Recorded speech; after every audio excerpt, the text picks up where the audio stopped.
Hey, girl, Hello. hey. Hello. Oh boy. Updates. Do I have an update?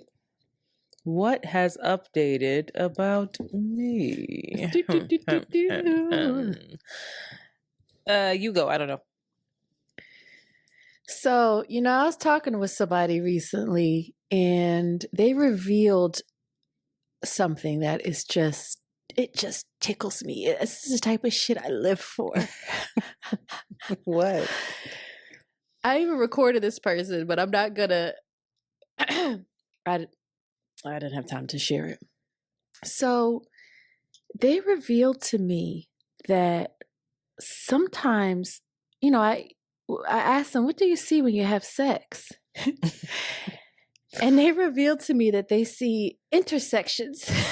They see Shut city up. intersections. No, they did say that. And I said, "Intersection?" He was like, "Yeah, sometimes I see like Broad Germantown and Shelton. That's one that comes up a lot." And and he doesn't know what it is, but he'll see intersections. Shanti. And I said, "This, Run. I just love. Run for your life. Love. Girl. He said, I see Broad and Erie. I see not broad- the stars, not the moons, the mountains, and the rivers. Bitch, fucking you, I see Broad and Erie. Okay? Nobody said it I was see Wave having sex with Avenue. me. It don't have nothing to do with it's their sexual experience. I see green.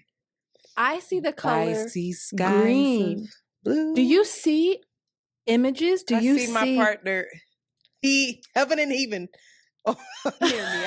I don't know. Really? You don't see colors? You don't see No. It's always your partner? No, it's not my part. I see oftentimes I have like a double consciousness moment and I'm seeing us, but from a bird's eye view. Okay. I'm imagining what that looks like. Oh. I just see a mirror on the ceiling or something. Then maybe I'll see a color. But right now my nosy ass is peeking in on myself. Like, how you look, girl? How you look, girl? Put that leg up a little bit more. Arch your back, goddammit. You know what it is. Oh, now don't fold you that way. That don't look good, girl.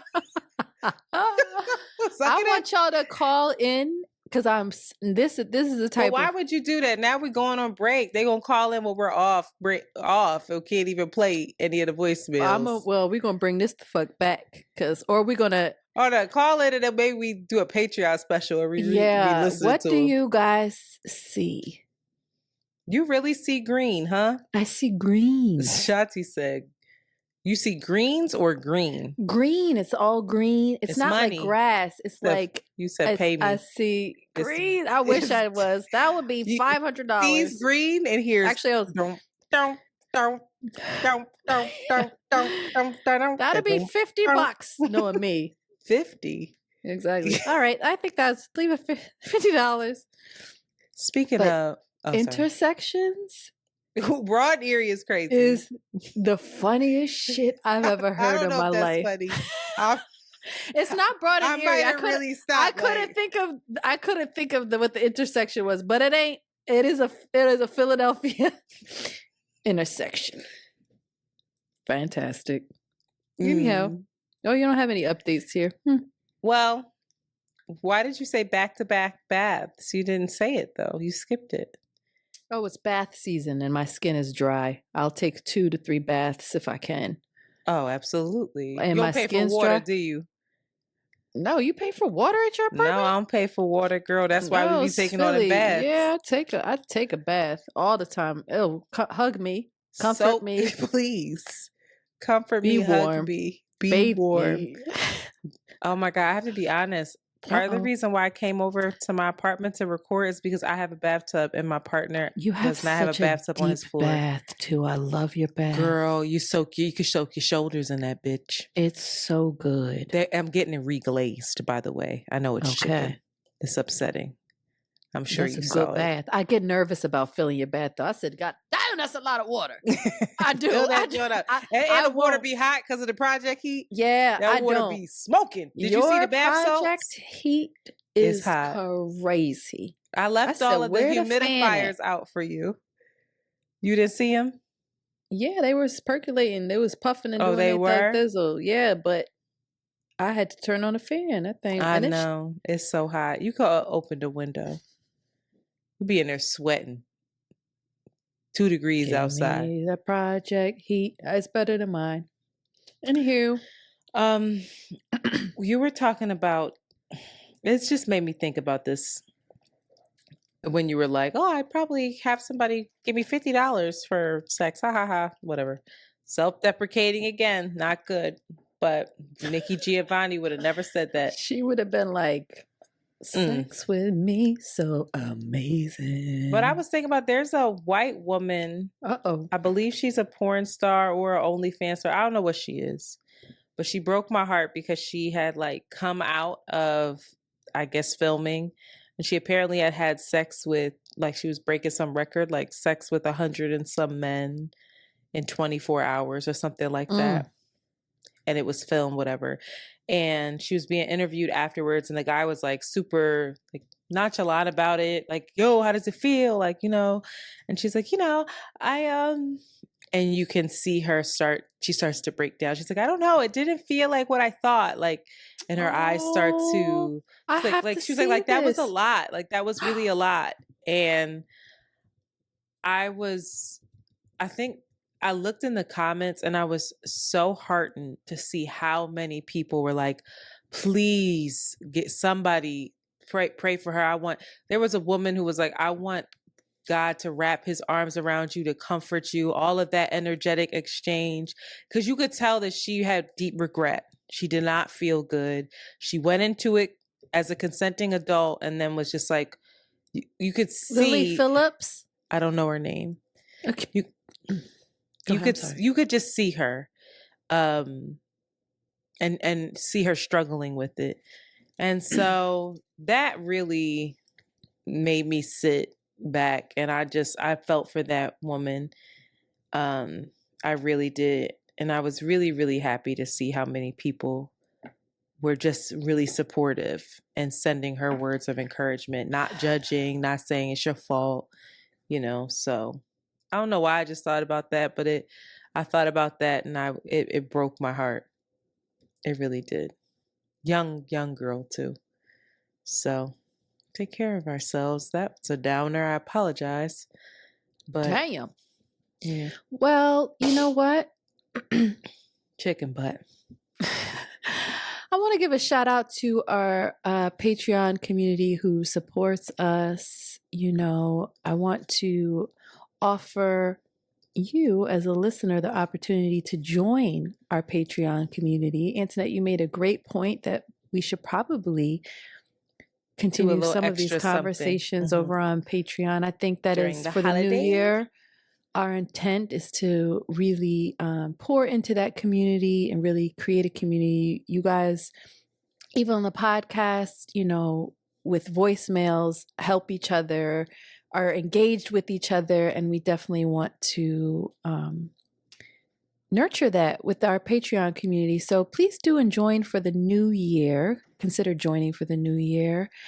It is subscription based. It is video based. So you can see us do our Thug Thistle. And also, if you're unable to join the community and support financially, please consider sharing, rating, subscribing, commenting, and engaging with our content on the podcast platform from which you listen.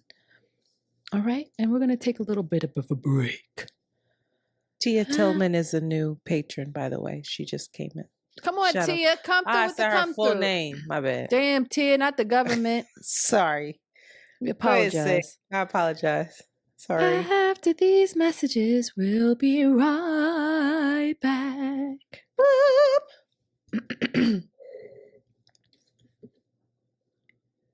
All right. And we are back. It's December 12th, 2024. And this is our last podcast for the year until we come back for the new year. And, you know, I wanted to offer a confession to you all and offer a moment of transparency with you all. Shanti, It's 2024, end of the year. This is a time where you're reflecting. This is the time where you are preparing for the new year. And in this moment, my business, something that I have put a lot of blood, sweat, and tears into since 2016, which I have risked a lot with, is failing. If you were to look at the books of my business, if you were to look at the projections of my business, if you were going to look at the cold, hard facts, it is not going forward. It is, in fact, declining. And so I've been sitting with this reality. For those of you that don't know, the Sable Collective is an online store. It's had many iterations, from being a brick and mortar, from partnership breakups, to solely being owned by myself, to then just going online after 2020. And it has been my sole source of income. And hey, one of this, I just realized. Consistently, it's been a source of income. The main for me, source of your income by far. And I have been sitting with this truth for some time now. And I've been sitting with this idea of failure and what that means. And I have been wrestling with identifying with failure. And in my conversations with other people, in my conversation with many, even listeners of this podcast, in my conversations with you, with friends, I think we are all wrestling with an area or a perception of ourselves which we think is failing. And as I've been sitting with this, I remembered this book called Failing Forward. And it's by John Maxwell. And he's definitely like a self-help leadership business guy, rooted in Christianity. But I went and I Googled, I have never read the book. It was Jolie's father loves that book and stands by it. So I had that reference in my mind. So I went back and I kind of looked up some of the talking points and the basis of it. And I'm going to use this book and his knowledge as a guide to kind of walk us all through collectively. And again, I think many of us at the end of the year is when we're reflecting, and it's really easy for us to think about what is going wrong, where we are failing, and for us to kind of unpack it a little bit, see what our actual relationship with it is. And hopefully we can all finish this conversation and this year with a different relationship with failure. That's what my hope is, and that's what I am committed to doing. I think even with what I'm experiencing in my business right now, I think it's an invitation for something else that I'm trying to be open to, but I think I kind of have to face this big F word first. So, Antoinette, here we go. What is your relationship with failure? And do you feel like you have ever failed at anything? I'm so curious because I don't know. Yes. I don't know. Mm-hmm. My relationship with failure is I try to avoid it at all costs. I don't. Failure and regret are related very much with me.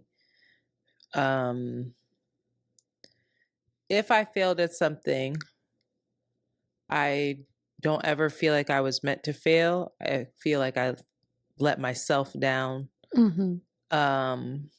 that I'm not good enough, or I am even worse, I am good enough, but I still failed, still let myself down. So I didn't put forth enough effort, which I think is worse than not being good enough. And it haunts me. Failure haunts me. The idea of it is just terrifying, brutal for me. Do you think that you're failing at something currently? Yes. Multiple things.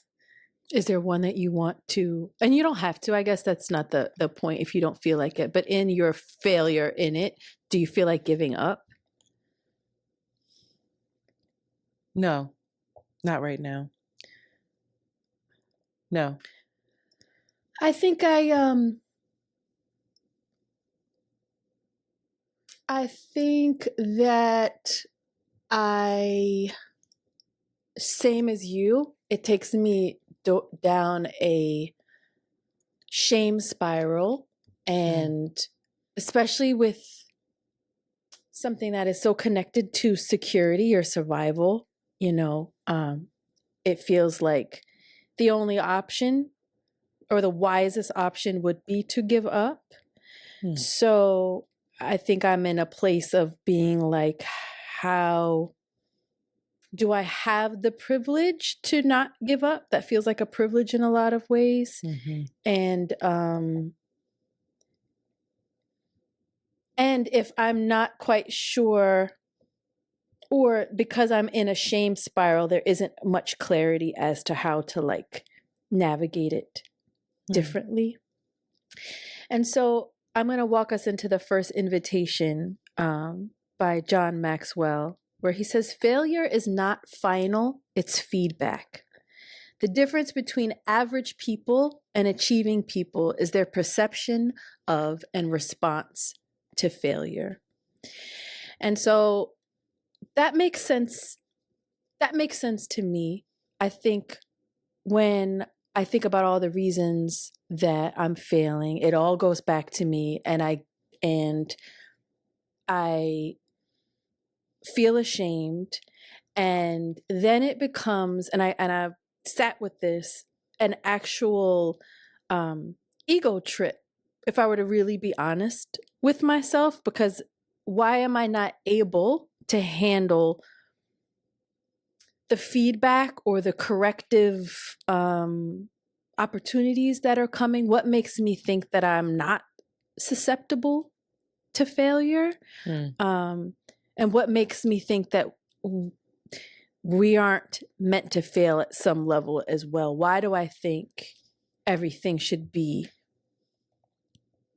easy, or that even though it's a difficult path in, creating something, I feel that there's a part of me that is like refuses to see the opportunity or the corrective, the feedback there. What about yourself? Do you feel similarly? Yeah, I can answer the why I don't feel that way. Why I don't see failure as an opportunity is because I wasn't taught that. And there's been no space created where that type of thinking has been fostered or introduced or nourished, nurtured. No. Failure is not you learn from mistakes. By the time you get to failure, then that means that you haven't learned from your mistakes. You are ill prepared and you're negligent. That's the teaching for me. Or you don't want it badly enough. Do you believe that? Like, do you see the error in that at all? Or do you think that is true? I see the error in it, but I believe it. I know that governs me. I see the error.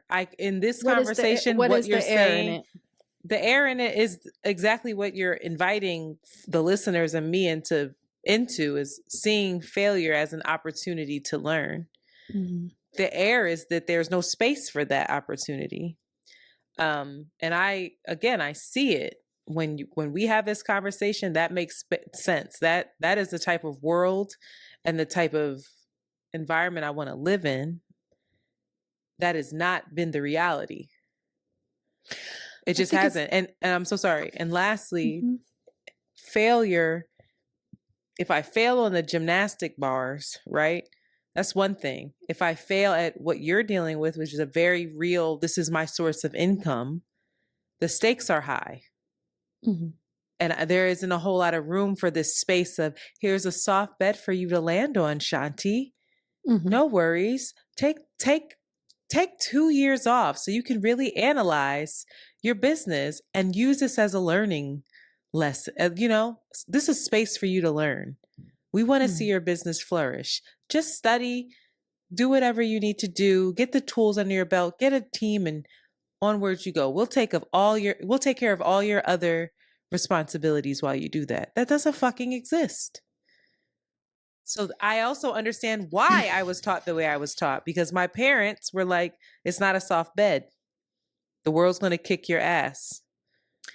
I think though that may not necessarily be the truth though. Yes, it's not going to be as easy as you going to be lamping and going to school versus doing it. But I think the most powerful thing is that we aren't taught how to fail, how to recover.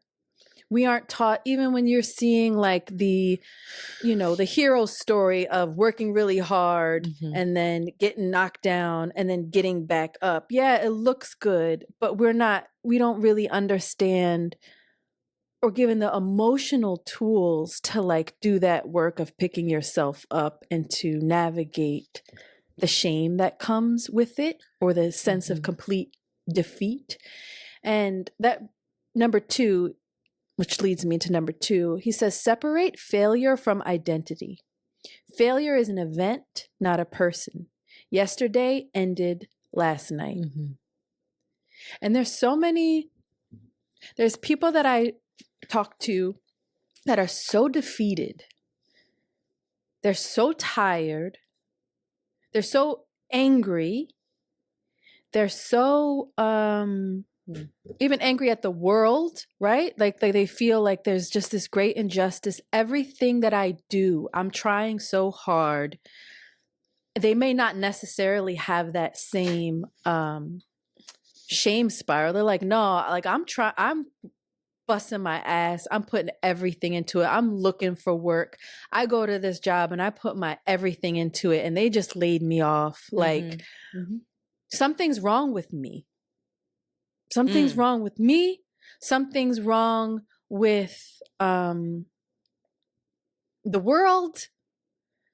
Something is, I give up. I don't, it doesn't make sense to me. And I give up.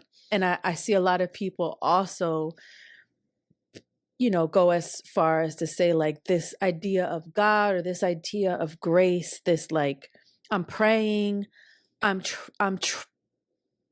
go to therapy. I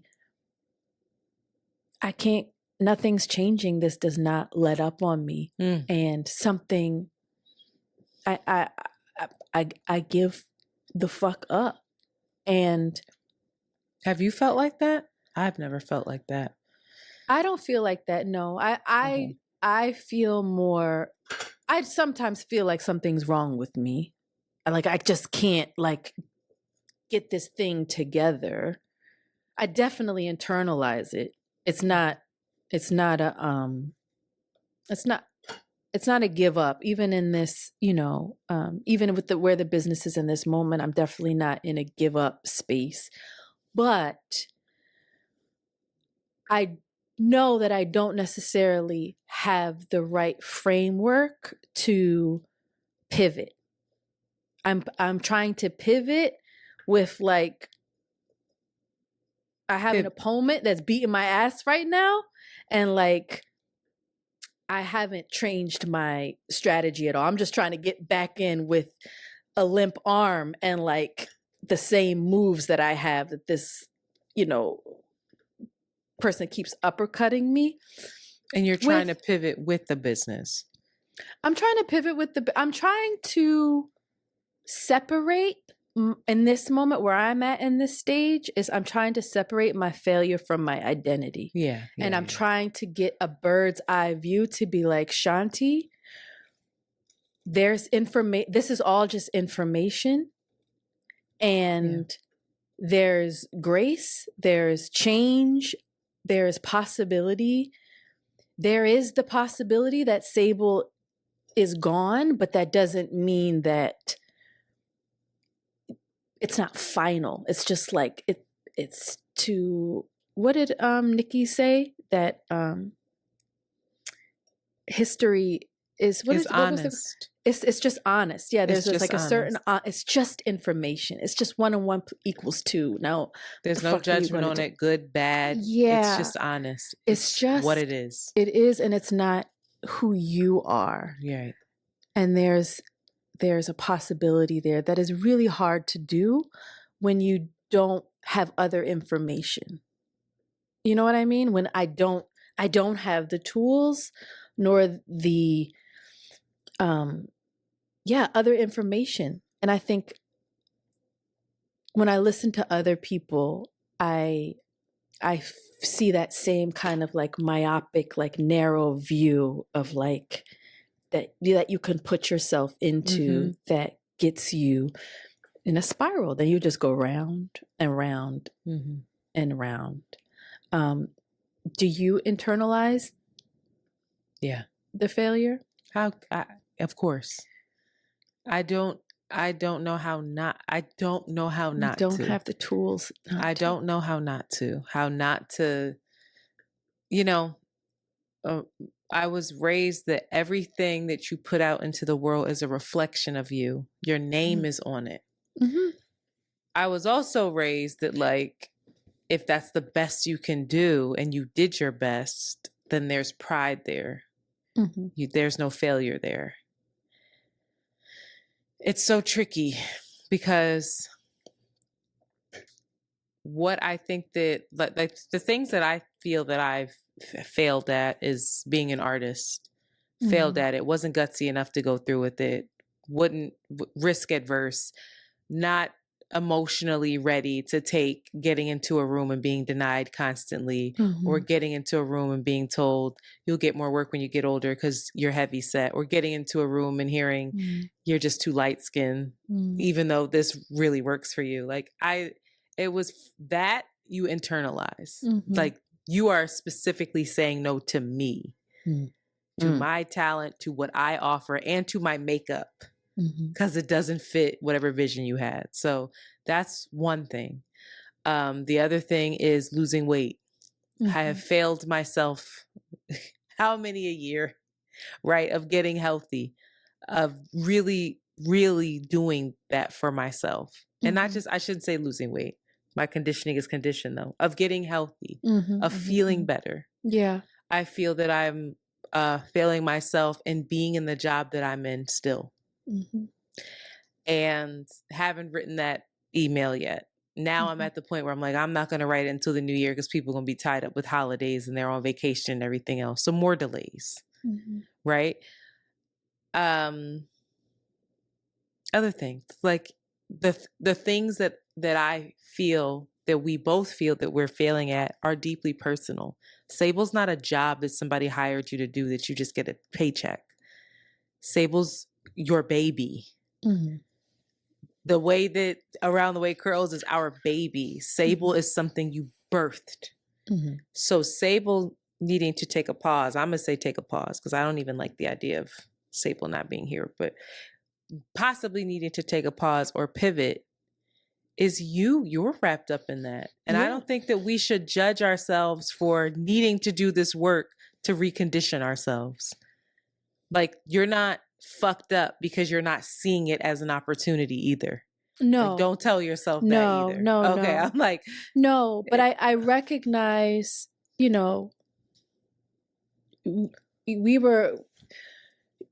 year has not been easy for Around the Way Curls either. And we all know that it hasn't been easy for Around the Way Curls. It ended better than it started, child.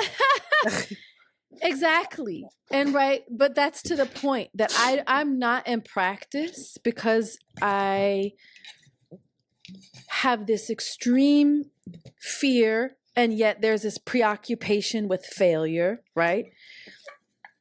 And you're internalizing everything that goes wrong.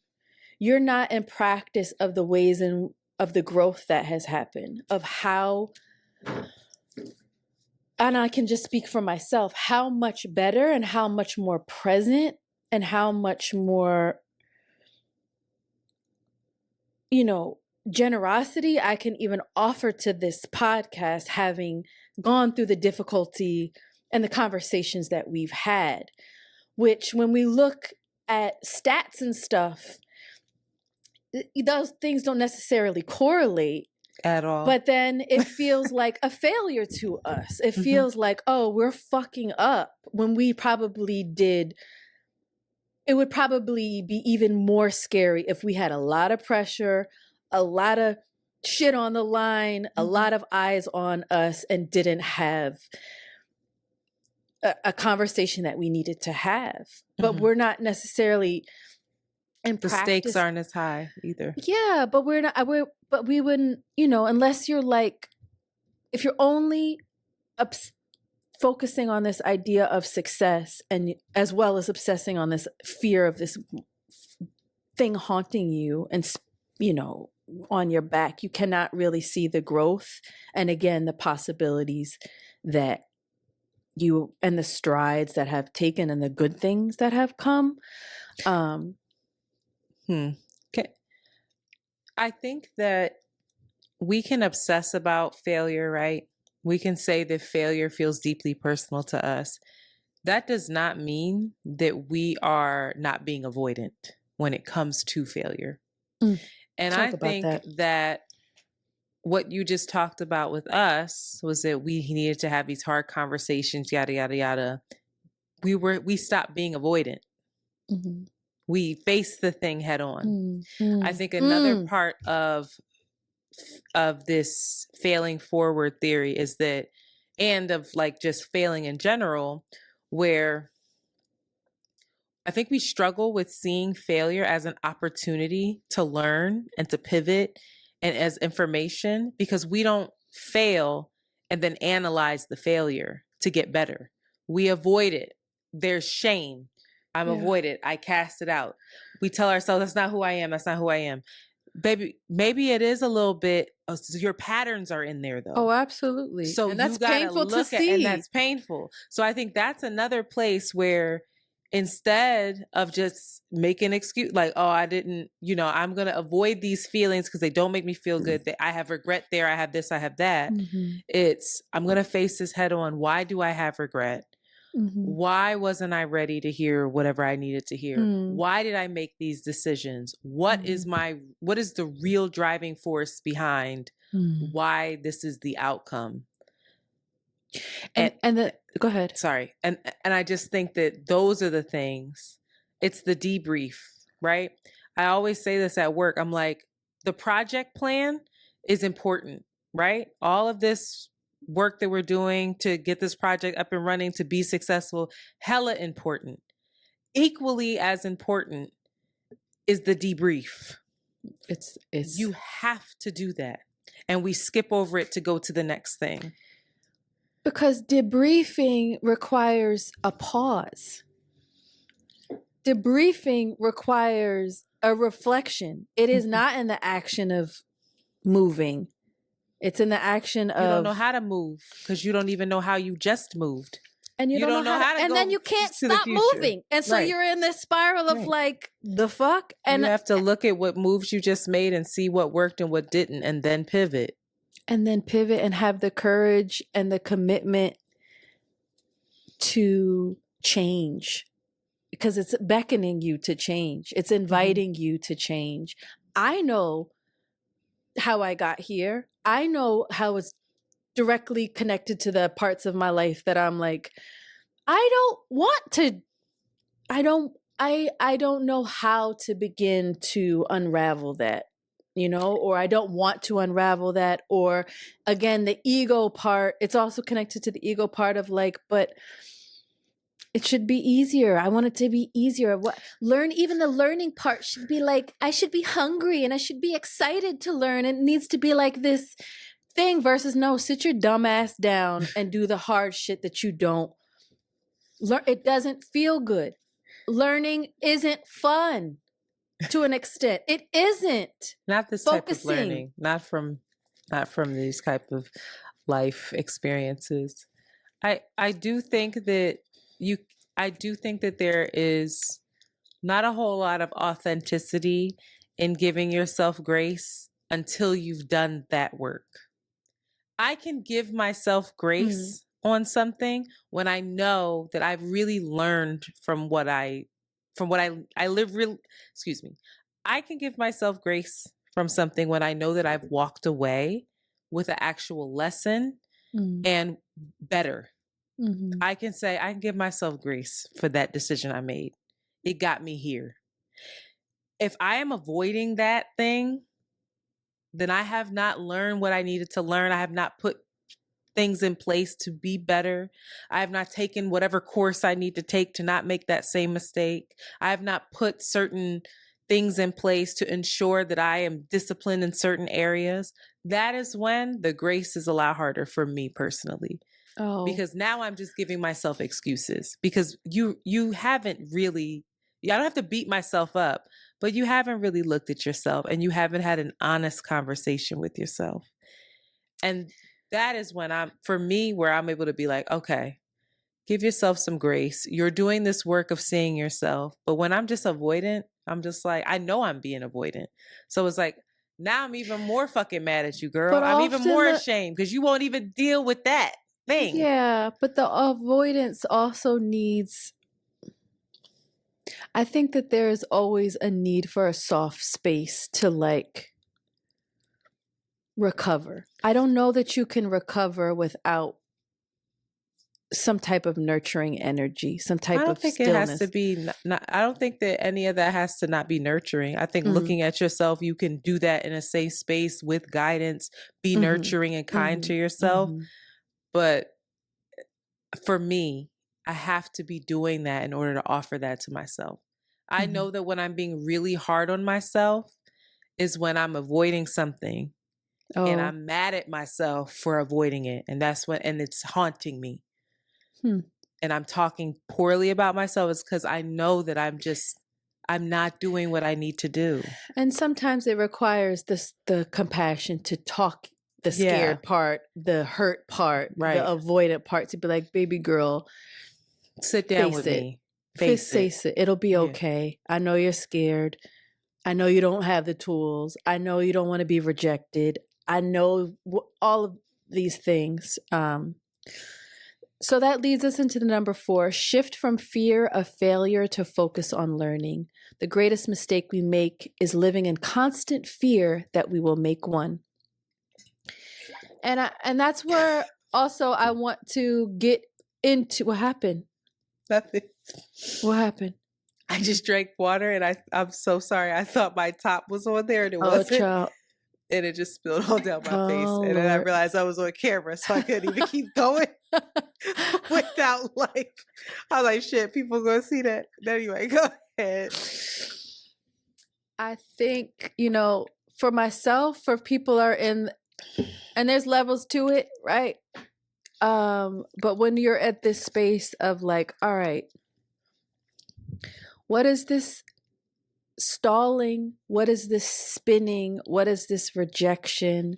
There's so many different ways that we can name failure. What is this,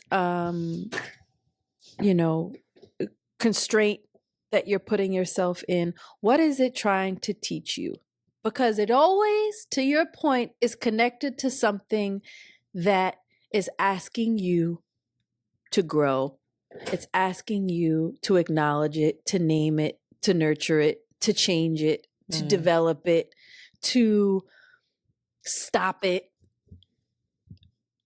And if we can be in relationship with that, I think we are actually in a greater relationship with life and what it means to be alive and what it means to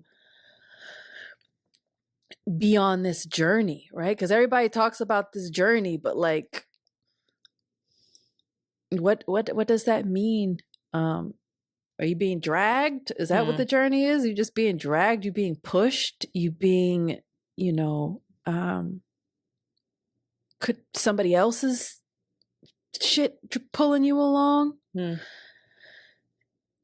that's something that I'm really trying to sit with. If Sable leaves, what have I learned and what am I being invited to learn that I'm going to keep journeying towards, that I'm going to keep developing, that I'm going to be grateful for, and that I'm going to be diligent towards. That's not the word, but anyhow. And I was also meditating on the invitation to let go, right? Because there's something about giving up, but there's also something about letting go and letting go that I don't quite know yet. Letting God that I don't quite know, but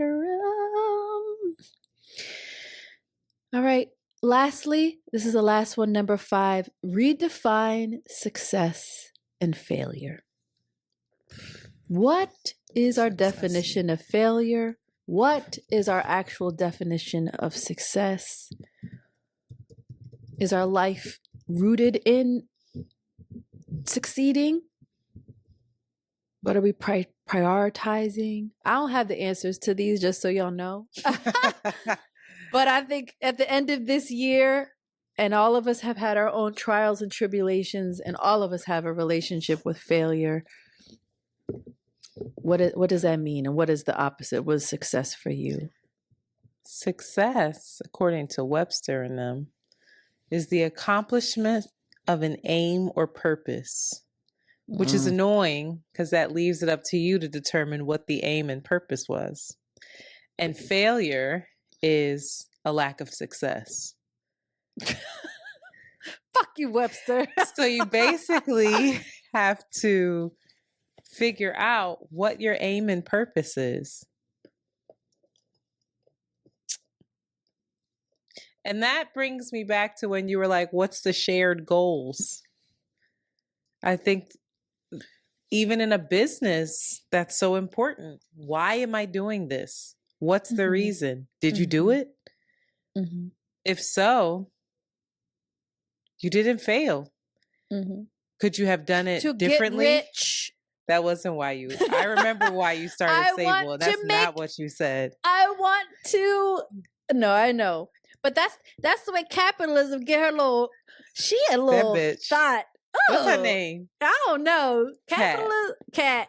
I'll cap. That is what it is. She be capping you up, being like, capping that head up. Let me actually undermine everything that you thought success was, because it's interesting when the thing you love, you try to turn that into your sole source of income. It's interesting what happens. And what happens if you hate the thing either and it's your sole source of income? Why can't I don't know. Oh, you don't want to work through what your goals are. Okay. What your goals are. Oh, no, I don't. No, I don't. I don't have. I'm still at number 1, girl. We ain't. I'm still at just trying to get this feedback together. But he says, and this is a quote that is used often: fail early, fail often, but always fail forward. John has his branding on lock, don't he? I'm going to say this. We had an episode called Falling Forward or Failing Forward before. Did we? Like 2 years ago, yeah. I've been failing for that long. What was that one about? What was it about? I know that we do. We had something like, absolutely, because I remember writing that and I remember saying it and thinking that it was super fire and you being like, not locked into it. You didn't really care. And I thought I killed it. You thought you made up failing forward? Because I was like, yeah, I thought I made it up. But also, it's a well-branded TM I'm over here thinking right I did something. Hold on, let me see. Failing forward. It was failing forward. Girl, I'm looking at it. Possibly. Interesting. Anyhow, I just wish all of us. Failing Forward is a podcast as well. It is. It's a trademark with some women in Ohio. I tried to listen to her podcast. She was like, she lost me when she was like, I wanted to start my business and my husband had a lucrative career. So I thought to myself, now's the time to take a risk. Bitch, where? Let's invite her on the podcast. Oh, boy.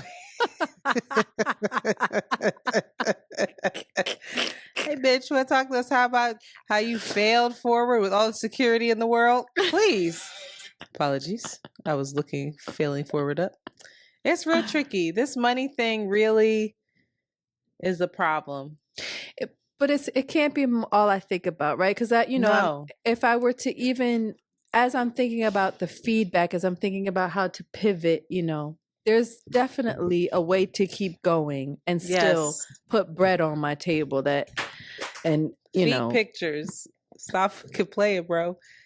I'm down to do it. I just got a pedicure today and somebody told me that my feet were nice. And I said, really? There's different things. I'm not being a nurse. Hospitals are disgusting. Feet pictures. You play. You have nice feet. In Philly, you got a couple options. You open up a daycare, you become a medical assistant, or you learn how to do hair. Y'all, it was somebody that wanted to pay Shanti for feet pictures. Who? Oh, he did not want to pay me for pictures. Lie. He wanted to take them for free. Lie. And then when I said, "What you gonna give me money?" He was like, "Yeah, $25." Get the fuck out of here. And my feet were fucked. They were dog. Mm-hmm. That's what I'm saying. So imagine what you could make. Disgusted. She was like, "Bitch, where? Who? Those? Whose feet?" No, seriously. No, seriously. I'm gonna be two serious things. I am not against the feet picture thing. I think it's a good idea. I've seen many of people on this here social media. They never even put their face. Sometimes their feet isn't. What they doing? Honey, jacking a penis off with their feet? No, they just taking pictures of their feet, posting it, and the men go and buy it, and they jack off to those pictures. It's just feet. I show my feet for free. The summertime. You need me to take a picture, and you want to send me what? No problem. Here, I'm about to start doing it. I'm not playing. I'm not above it, especially a foot. Stop playing. I am look into the feet fetish. You need to look at it. There's a lot of money in that.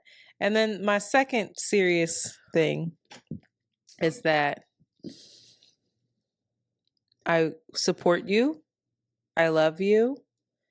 And this is really brave for you to talk about.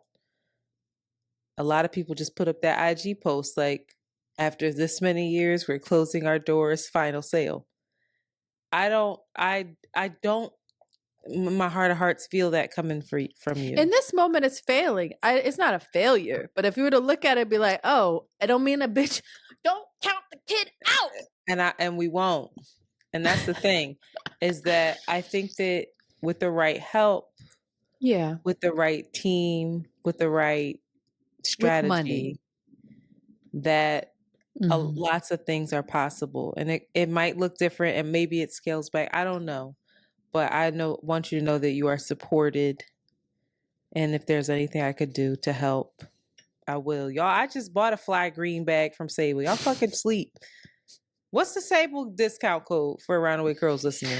Around the Way, ATWC. See, that's the ATWC 20% off. That's the first feedback I'm going to give you. Is that should have been at the top of this motherfucking episode. Start every episode with that. That discount well, but code. That's deep. Anyway, it's connected to some other stuff that I avoid. So I'm gonna do my work because my ancestors, whoever is like, Shanti, stop fucking playing with me, us. And I'm like, huh? I think what I've been feeling a lot with the Stop Playing, This Is Your Life, is that we're almost halfway through it. Oh gosh, stop that, please. I can't. This is what I've been thinking about. I'm almost halfway through my life. How do I feel? Am I still waiting for my life to be something else, for something to magically come in? Or do I realize yet that it's up to me? And face those things. Because that's what aliveness is. That's it. And it's a constant invitation. God is good. It's always like, here, what'd you say? What? Nikki Giovanni, they asked her who needs to be held accountable. I do. Me, yeah. Send me that. I'm gonna wake up to that and turn it off immediately.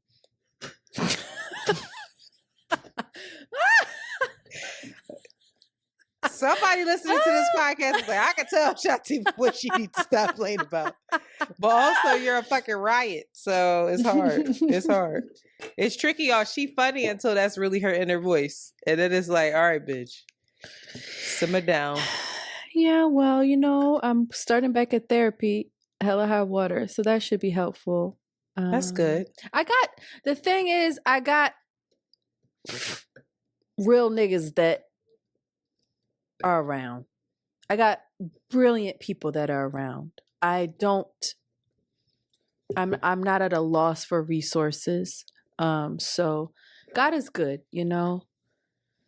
Anyhow, y'all, it's the end of the year. We are looking at our lives as information. It's not final. We are looking at ourselves as mutable beings that can change. And we're just constantly being invited into growth and development and honesty. I mean, even with the end of the start of 2024 into 2025, the spirits are talking. Get real. Get real. That's what spirit said. Yeah, get real. Get honest. Why is spirits white? Spirits are not white. They like, where my real niggas at? From the front to back. No. Just be honest, and that truth hurts, but it shall set us free, and it'll activate us, and we got our lives to live, and we got to live our lives. And accept that it's not comfortable, and there's ups and downs, and that's it. That's the fucking it. Who do you think we are not to fail? Who the fuck who do we think we are? Get it together. Anyhow, Happy New Year. Happy New Us. We gotta record something else. We can't go out like that. We love y'all. For real. For real. We all in this together. For real. Real recognize real. And I'm grateful for the things that we have created together and have called into this life. So shout out to all of us. You know, babe. I love you. I love you too. All right.